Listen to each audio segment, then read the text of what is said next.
수업하겠습니다. 안녕하세요. 3, 4월 강의 개강 시작하겠습니다. 3, 4월 달은 두 강좌가 있는데요. 오늘 금요일 날 수업하는 거는 필독서, 즉 각론서라고 하는 필독서 특강이 오전 파트는 서양미술사, 그러니까 3월 달이 되겠죠. 그 다음에 오후 파트는 미술교육론, 그 다음에 4월 달에는 동양미술사, 즉 중국미술사 중심으로 중국미술사, 그 다음에 한국미술사 이렇게 구성되어 있고요. 공식적으로 책은 서양미술사 같은 경우는 클릭 서양미술사를 한 권을 여러분들 보시면 되는데, 이렇게 한 권을 보게 되는데, 한 권만 보지 않고요.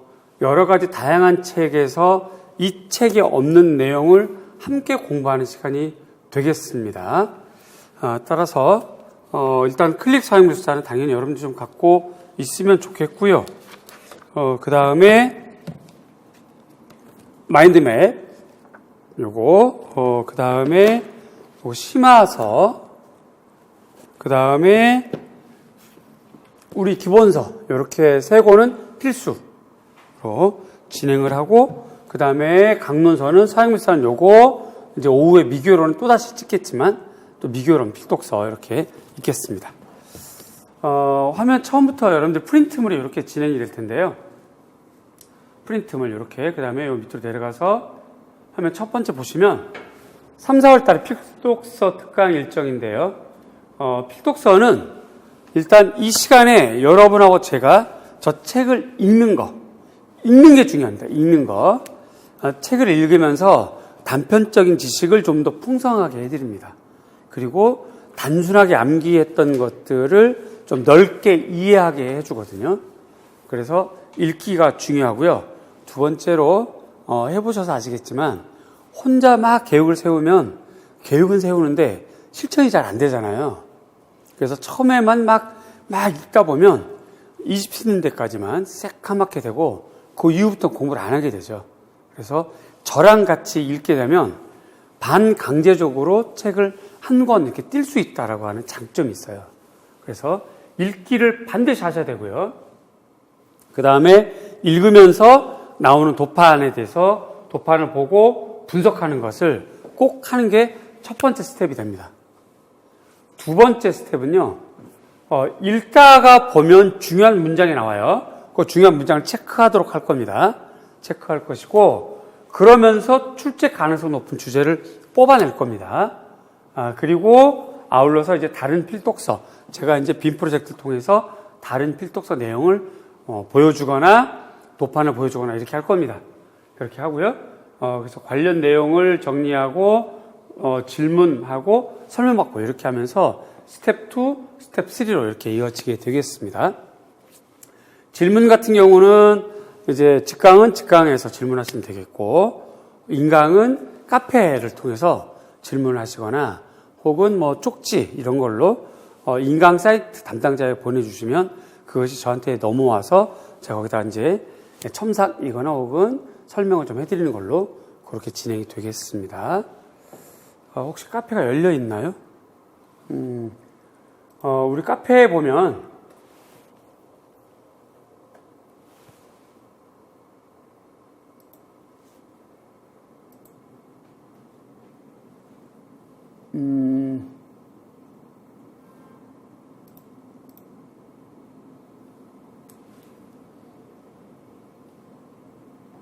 화면이 빨리 안 뜨는데,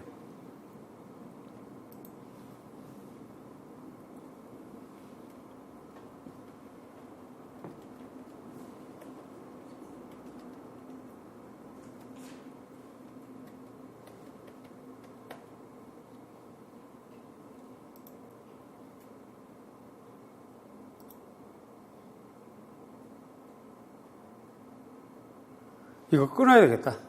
앞에서 잘라버리고요. 네.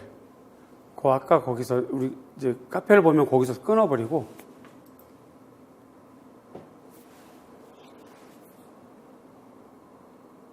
이러면 인강생들은 되게 불편하거든.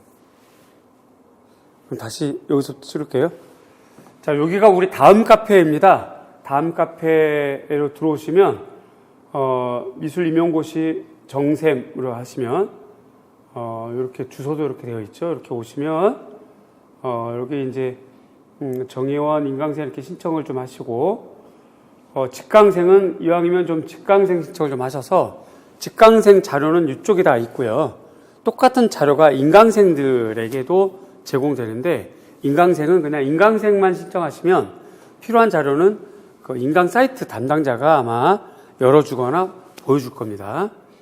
특히 직강생 자료실로 가시면 직강생 자료실 위에 있습니다. 아니요. 다시 끊고. 수강생 목록에 빨간색 수강생 목록에 직강생 자료실 거기 위에 처음부터 다시.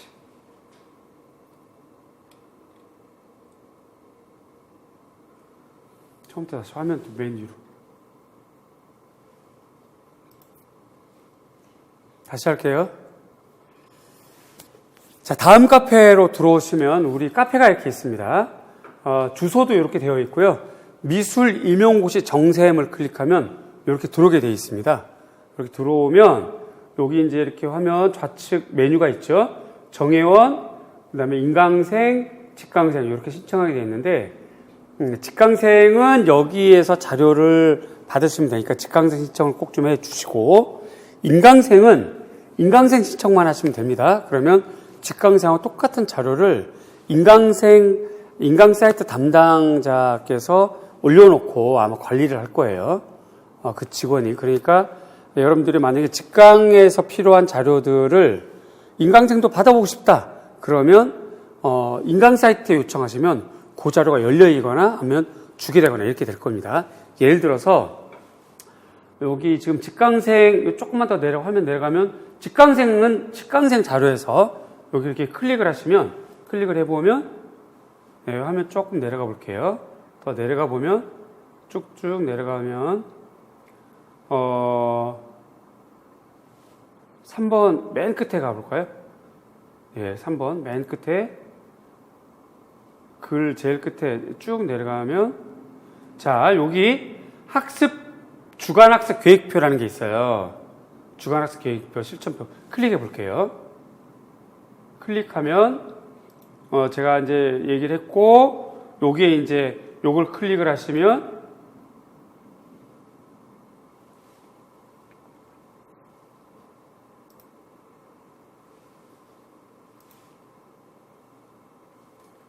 파일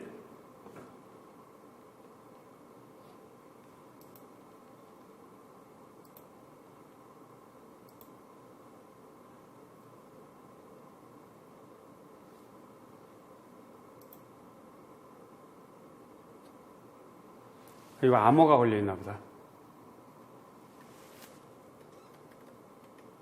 그 암호가 아닐 거예요.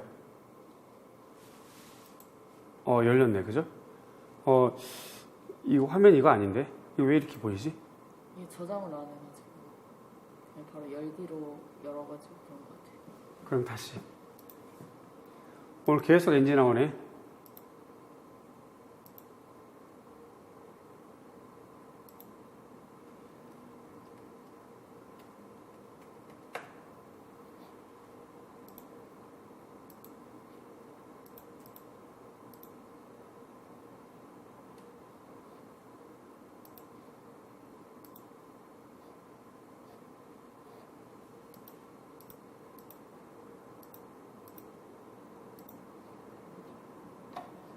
열어보세요 한번.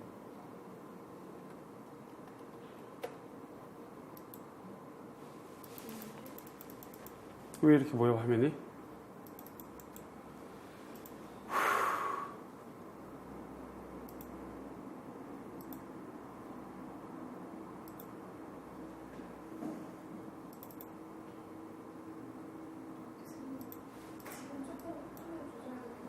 네네. 네. 왜? 잠깐만 여기 화면 검정 화면에서 멈춰줄 수 있어요?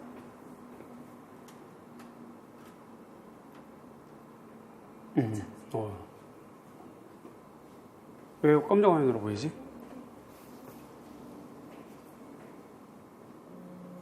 내려가. 이렇게 내려가는 거.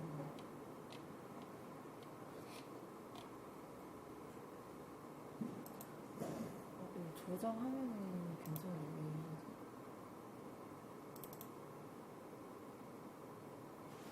지우고 다시 전화해. 지우고?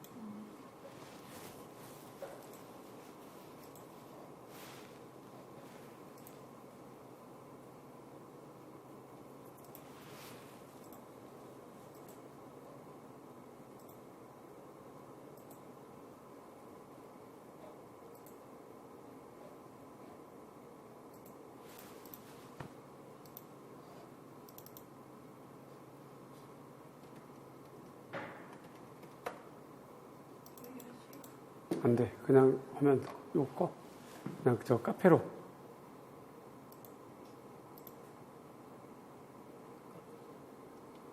카페로 가고 직강 자료실 거기 딱 스탠바이 하고 있다가 다시 할게요. 미안해요. 자, 여기 다음 카페입니다. 다음 카페 미술 임용고시 정샘을 클릭하면 요 화면으로 나와요. 주소도 이렇게 되어 있습니다. 이렇게 오시고요. 다음 카페도 있고 네이버 블로그도 있습니다. 네이버 블로그도 내용이 똑같아요. 그러니까 네이버를 즐겨 찾는 분은 네이버 블로그에 미술 임용고시 정샘 하시면 화면이 나오고요. 그다음에 다음 카페로 오시면 이렇게 화면이 되겠죠. 그래서 여기 들어오시면 화면 조금만 내려볼게요. 조금만 더 내려가면 이렇게 직강생 정회원 신청하시고 인강생, 직강생 신청이 있어요. 직강생은 좀 직강생 신청을 좀 해주시고요. 그래서 여기에서 자료를 좀 받아가면 좋겠고, 인강생은 직강생하고 똑같은 자료를 인강 사이트 담당 직원이 이렇게 관리하고 있거든요. 그러니까 거기에 문의를 하시면 그 자료를 다 다운받거나 열어보거나 이렇게 할 수 있겠습니다. 그러니까 인강생은 그냥 인강생 신청만 하셔도 되고요. 대신에 직강생은 인강으로 연락을 해서 자료를 못 받으니까 꼭 여기 직강생 신청을 하셔서 직강생에게 필요한 자료를 다운받으면 됩니다. 예를 들자면 화면 조금 내려가서 이 직강생 자료실이 있죠. 이 직강생 클릭을 하면 네, 이렇게 자료들이 이렇게 나와요. 이 자료들을 볼 수가 있고 영상도 있고 여러 가지가 있죠. 그런데 맨 끝에 글을 보면 주간학습 계획표도 있고요. 요거를 좀 다운받아서 실천표가 있으니까 각자가 공부 스케줄 그다음에 실천한 내용들을 좀 이렇게 기록을 하고 그걸 가지고 상담을 하면 굉장히 효과가 좋습니다. 또 상담을 하기 전에 이 실천표를 작성하다 보면 자신의 공부 상태와 공부 습관이 눈에 보여요. 그러니까 1주나 2주 정도만 해봐도 알게 되거든요. 그러니까 요거는 강력 추천합니다. 그러니까 요걸 여러분들이 꼭 좀 프린트해서 1주나 2주 정도만 한번 계속 실천표를 작성해 보시면 도움이 될 것 같고요. 다시 또 거기 목록 보시면 네, 쭉 내려가서 맨 끝에 글 3번 네, 그래서 쭉 내려가면 방금 전에 했던 주간학습 계획표가 있고요. 그 위에 용어 사전 목록들이 이렇게 있어요. 요걸 클릭을 하면 이렇게 또 자료가 좀 있거든요. 그래서 요거를 이렇게 쫙 기억부터 이렇게 쭉 여러분들 공부해야 될 것들을 해놨으니까 요걸 프린트해서 이 중에서 공부한 것들을 형광펜 칠하거나 지우거나 하면서 해나가면 됩니다. 요게 이제 카페나 블로그에 있으니까 요걸 좀 활용하시면 좋겠고요. 다시 또 하면 좌측 메뉴로 가시면 쭉 좀 올라가 보세요. 올라가시면 이론 묻고 답하기 여기 있죠. 여기를 통해서 질문 해서 이렇게 질문을 하시면 요 질문에 아무나 질문할 수가 있고 또 답도 아무나 달 수가 있어요. 그리고 여러분들이 서로 간에 답을 달면서 그 답이 괜찮으면 제가 부연 설명 안 하고 만약에 내가 부연 설명 필요하면 부연 설명을 좀 해주는 형태로 진행을 합니다.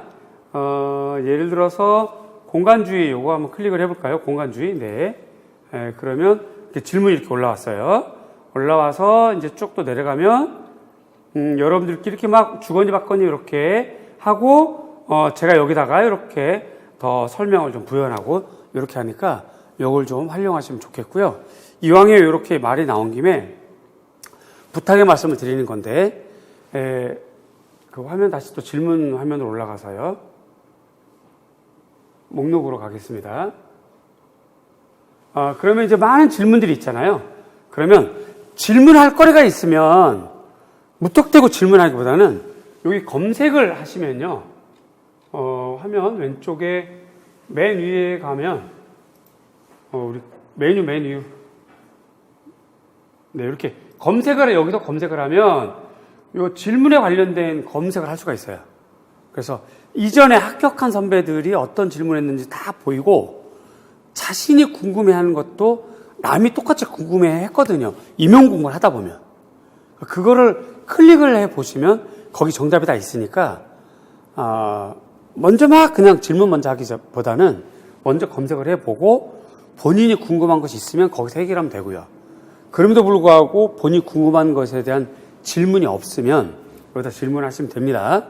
그 다음에 질문을 하시면 여러분들끼리 서로 상호간에 대답도 하고 하실 때 당부의 말씀을 드리고 싶은 게 뭐냐면 남의 질문에 성의껏 답을 달아주셔야 되는데요. 자신의 생각을 달면 안 되고 자신의 지식을 달아야 됩니다. 그런데 이 지식은 그냥 개인적인 짧은 지식이면 안 되고요. 객관적인 지식을 달아야 되겠죠.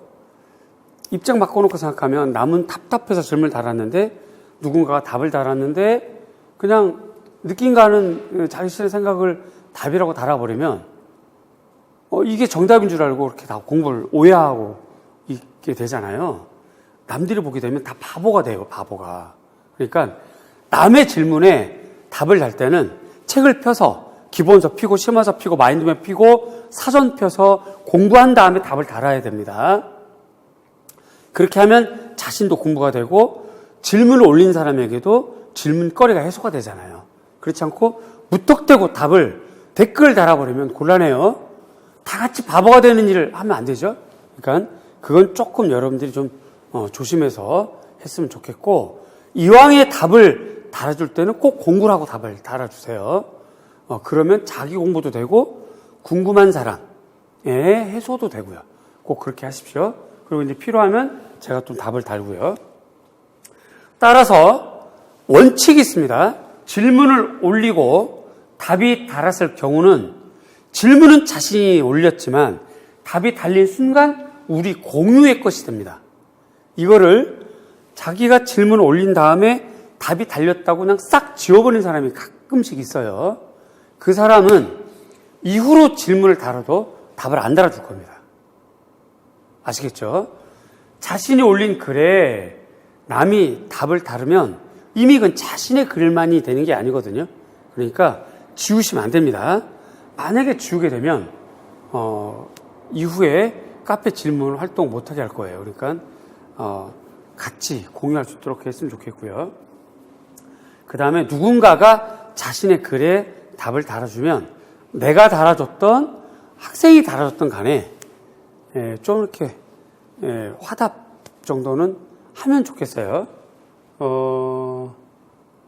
예를 들어서 조금만 더 내려가면 뭐 이렇게 1 이렇게 달려있는 거는 아마도 질문자가 질문만 달고는 답을 보고 대답을 안 하고 있거나 답을 아직 안 보고 있거나 둘 중 하나겠죠.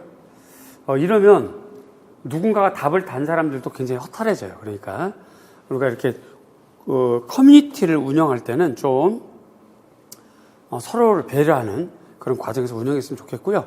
이런 카페, 블로그를 잘 이용해 주시면 좋겠습니다. 다시 또 우리 프린트물로 가서 화면 조금만 더. 그래서 우리가 스텝 1, 2, 3 질문 및 설명까지 하면 필독서를 정리하게 되고 있고요. 이런 걸 과정을 통해서 모의고사라든가 형성평가 그리고 제가 개인별 과제를 주고요. 개별 첨삭을 지도하는 요 스텝 1, 2, 3, 4로 이어지는 것이 필독서 강의가 되겠습니다. 자, 설명이 오늘 OT라서 좀 길어졌는데 이해해 주시고요. 대체로 서양미술사는 순서가 이렇게 됩니다. 4번, 3월 달에 4번 하게 되는데요. 고대부터 현대미술 끝까지 페이지를 이렇게 좀 나눠봤는데 이 페이지는 수업 진행하는 과정에서 조금 바뀔 수 있습니다. 그러니까 여러분들이 그건 양해를 좀 해주시고요. 이렇게 진행을 할 거고 그 다음 페이지로 넘어가면 이건 미술교육론이고 그 다음 페이지로 넘어가면 이렇게 이 첫 페이지부터 이렇게 진행을 해 나갈 거고요. 또 좀 더 내려가 볼게요. 이런 것들은 지금 여러분들이 보는 클릭 사용서에 없는 내용들 제가 좀 담아 드린 거고 이렇게 제가 내용을 요약해서 쭉 이렇게 좀 해드렸어요. 이렇게 쭉 보시면 아마 클릭에서 없는 거 혹은 필요한 것들을 제가 이렇게 프린트를 했기 때문에 우리는 여러분들은 클릭 사용물사 한 권을 보는 것이 공식적인 공부이지만 한 권만 보는 게 아니라 여러 권을 보면서 사용물사를 정리하는 아주 귀한 시간이 될 것이다 생각이 됩니다. 자, 오리엔테이션 요만큼 하겠습니다. 이해되셨죠? 일단 진행을 하다 보면 어떻게 진행하는지 알게 될 테니까 계속해 볼게요.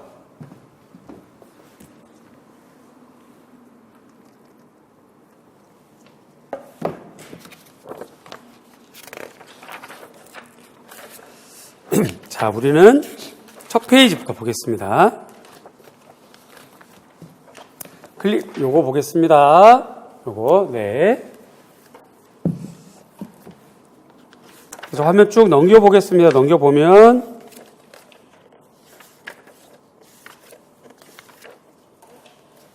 (12페이지) 화면도 넘겨볼게요. 이 클릭 사용자를 정한 이유가 일단 도판이 좀 많고요. 여기서 출제가 꽤 좀 됐습니다. 그런데 간혹 오타가 있어요. 이 책에서. 그 오타는 여러분들이 좀 선별해서 정리하면서 공부하시면 좋겠고요.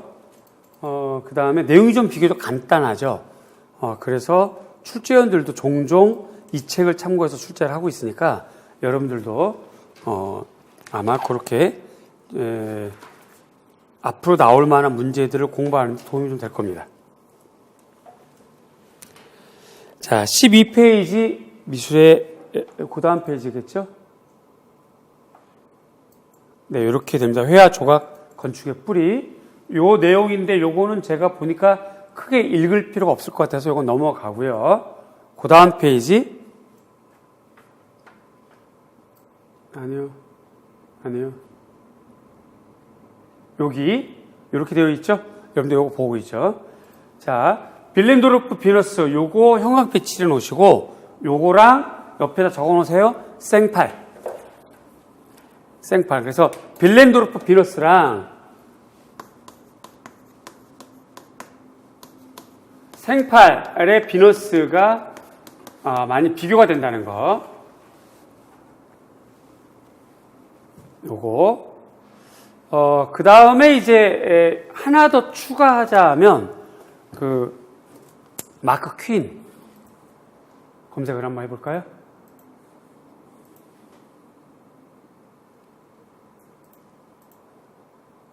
마크 퀸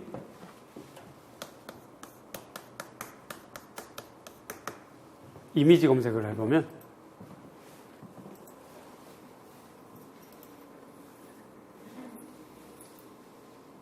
얘가 좀 인터넷이 좀 늦게 뜨는 것 같아요.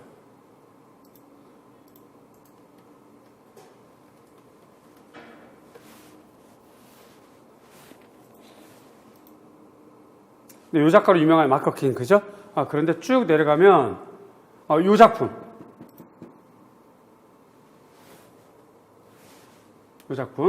날 때부터 이렇게 팔다리가 장애우로 태어났던 여인이 이 서양 고대 미학적 입장에서는 미의 기준, 미의 척도에 해당되지 않지만 현대로 와서는 미의 척도에도 들어갈 수 있다라고 하는 생각으로 마크 퀸이 이 작품 제작을 했잖아요. 그래서 화면 다시 또 이렇게 오시면 현재 미술 임용고시 서술형에는 요 정도가 기준이 맞고요. 여기까지 들어가는 건 논술. 여기까지 논술. 그러니까 여기까지는 굳이 안 해도 될 것 같은데 이왕에 페이지를 열었기 때문에 메모만 해 두시고요. 이렇게요. 그러면 여기 빌렌도르프 비너스. 그 다음에 벽화하게 되면 앞으로 이제 매체 공부를 좀 해야 되겠죠? 매체. 그 다음에 또 여기 피라미드, 지구라트 이런 용어, 스톤헨지 이런 용어들은 여러분들이 좀 공부를 해 두실 필요가 있겠고 알고 있어야 되겠죠. 그 다음 내려가면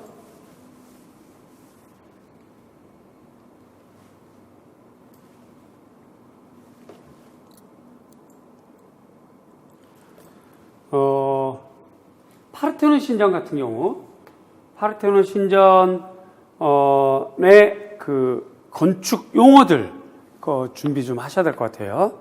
로마 건축 용어가 시험에 나왔으니까 그리스 건축 용어들은 좀 준비를 좀 하시고, 그 위에 아프리카 조각 같은 경우는 20세기 서양 미술사와 밀접한 관계를 갖게 되죠. 요건 여러분들이 메모에 뒀다가 공부 주제로 이렇게 좀 차차 공부하시면 좋겠고요. 잠깐 다른 얘기 하자면 3월부터는 서술형 암기장 요걸 좀 만들어 보는 게 어떤가 싶어요. 예를 들어서 이렇게 링으로 되어 있는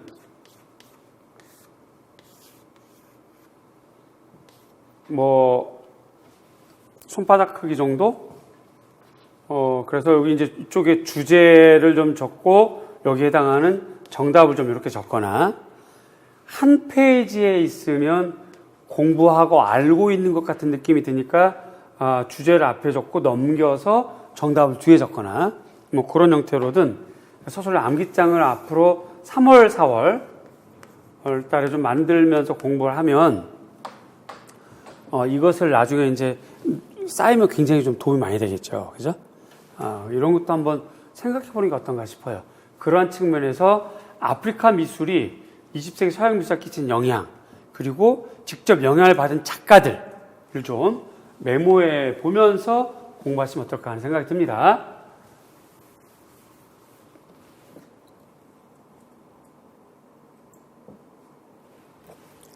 그 다음에 여기 모자이크 같은 경우는 재료가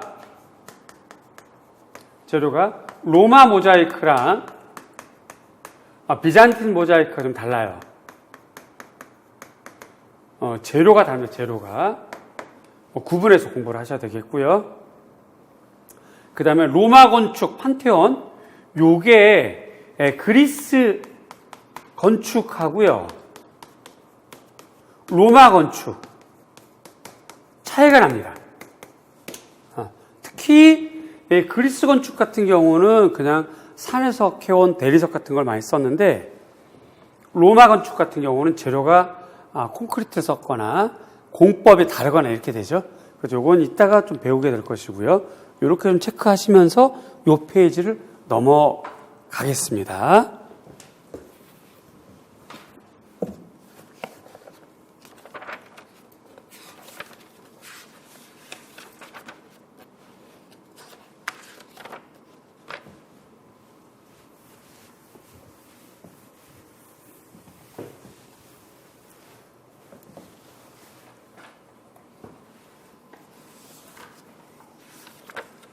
자, 그 뒤로 넘기면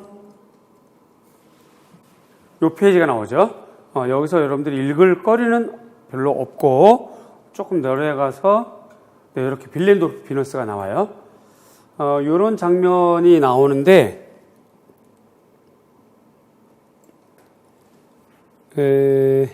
그런데 이쪽에는 이제 건축물이라고 해서 건축물에서 고인돌 이 부분 나오죠, 그죠?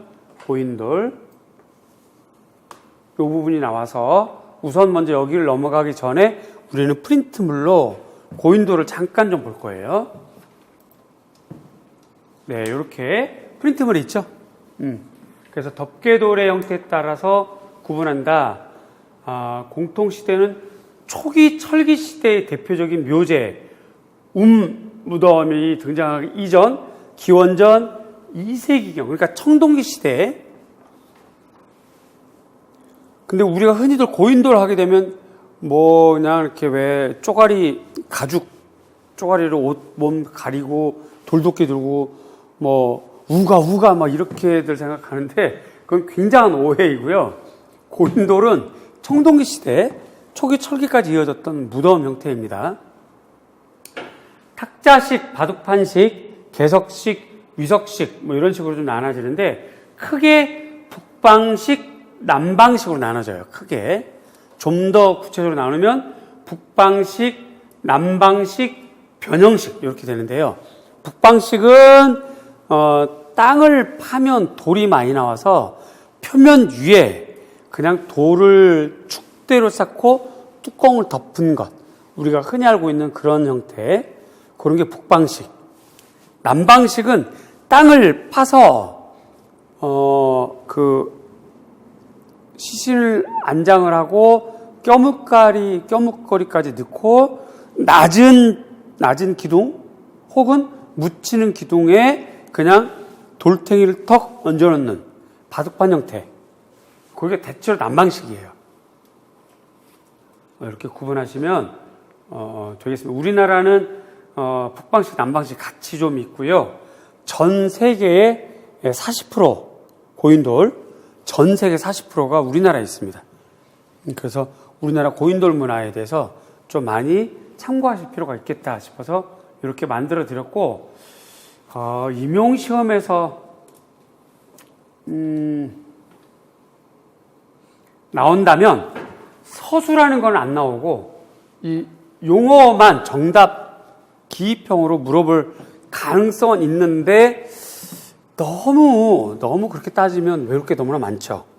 그렇죠. 그래서 그다지 이렇게 부담은 안 가져도 되지 않을까 하는 생각이 좀 듭니다.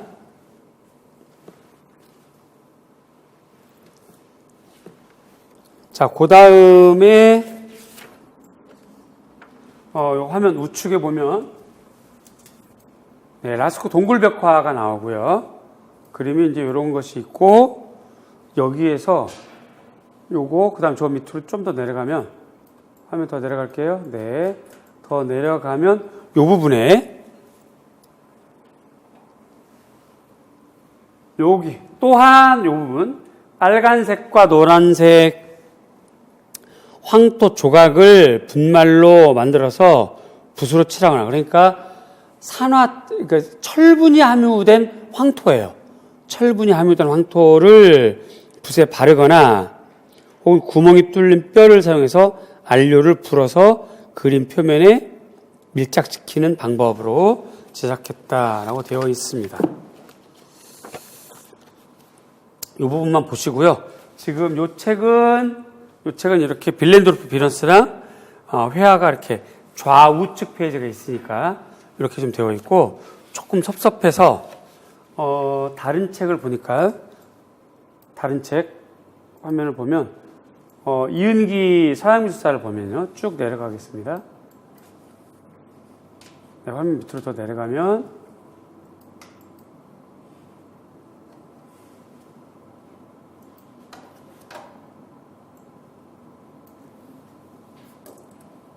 계속 내려가 보세요.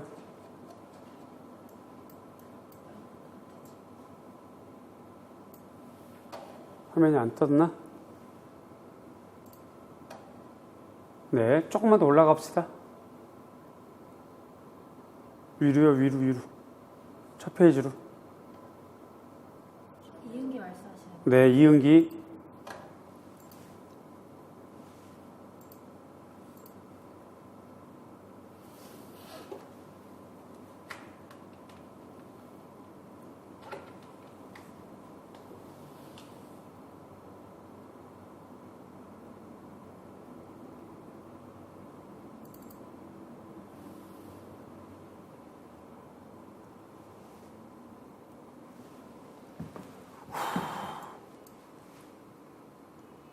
계속 NG가 나면 무척 힘들어지는데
계속 이어서 할게요.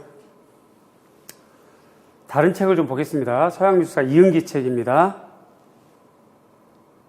좀 내려가 보세요, 화면.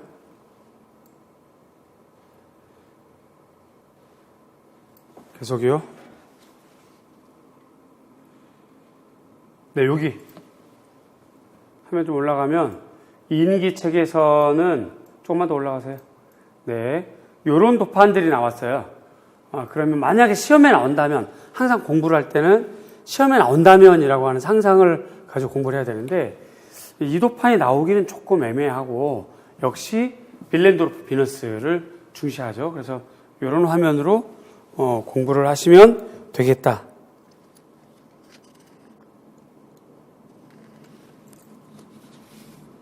자, 우리 화면 프린트물 보겠습니다. 빌렌도르프 비너스, 그 다음에 아프로디테라고 되어 있는데요. 내려가면 석회암, 요건 대리석, 환조 역시 환조이고요. 특징은 당시 이상적인 여성상이면서 신상. 예를 들어서 빌렌도르프 비너스 다시 화면 좀 볼게요. 요렇게 되면 이게 크기가 작은 것이지만 만약에 실제 사람이라고 생각을 해보세요. 이렇게 되면 움직일 수가 없어요, 사람이. 이러면 건강하지 않죠. 그죠? 이거 아픈 사람이에요. 그지? 그러니까 아픈 사람, 움직일 수 없는 사람, 이런 거를 조각으로 만들었다는 건 우리가 상식적으로 상상이 안 되고 단지 당시에 살았던 사람을 그대로 묘사했다고 하면 안 되고, 그래서 조금 더 우리 화면 밑으로 내려가면 당시에 숭상했던 어떤 신상이거나 여성상인데 중요한 가치도를 중심으로 이렇게 좀 더 표현하지 않았나, 이렇게 우리가 추정을 하죠. 그래서 종교의식과 관련되어 있고요. 요 특징은 우연히 발견된 돌의 형태를 좀 살려서 배꼽은 판 게 아니라 원래 있던 구멍이 뚫려 있는 그런 걸 이용했다는 것이죠. 그 다음에 요 아프로디테는 고전적 미해색에 대한 헬레니즘, 요거 외워두셔야 되겠고요. 헬레니즘. 이런 내용이 되겠습니다. 그래서 첫 페이지에서는 그 정도만 하셔도 될 것 같고요. 그 뒷페이지 넘기면 프린트물에 이렇게 요 정도로만 정리하겠습니다. 그래서 지역은 그렇게 중요한 건 아니고요. 특징은 사냥 성공을 위한 일종의 주술적인 의미, 그 다음에 살아있는 듯한 생동감 있고 사실적 묘사, 철분이 함유된 황토 분말이고요. 특히 이런 경우를 생명주의라고 합니다. 생명주의.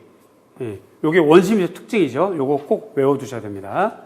생명주의. 자연과 인간의 모습을 재현하는 것. 생명주의. 특히 묘사 같은 경우는 그림자 처리를 하지 않았죠. 공중에 붕 떠 있는 것 같은. 그리고 이제 윤곽선만 주로 표현했다는 것. 이런 표현의 특징을 공부해 두시면 좋겠습니다.